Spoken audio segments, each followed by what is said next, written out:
In this talk, I will be covering the basics of programming.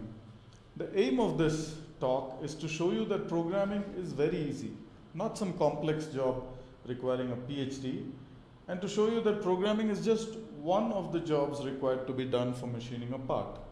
It is not the only job or even the main job.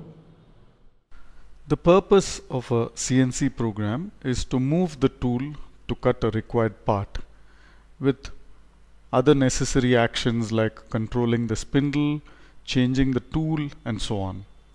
Programming appears to be a complex process but is actually very simple.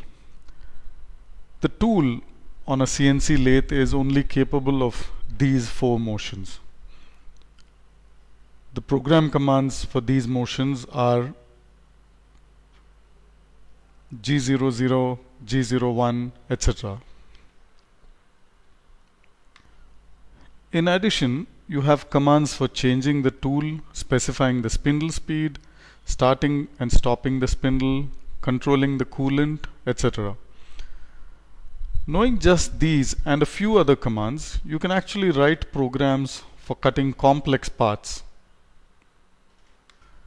The rapid traverse command G00 moves the tool at a high speed when it is moving in air to save time. The rapid rate varies from machine to machine and on most machines would be about 20 meters per minute.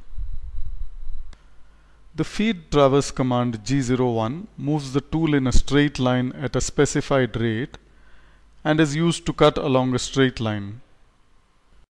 These two circular motion commands G02 and G03 move the tool along a clockwise arc and a counterclockwise arc. The threading motion command moves the tool along a straight line threading motion. The threading motion may look like a feed traverse motion but is different. The spindle rotation and cutting motion are coordinated and the cutting motion starts at a fixed angular position of the spindle in every cut.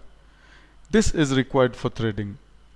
In a feed traverse motion, on the other hand, there is no such coordination between the spindle rotation and the feed.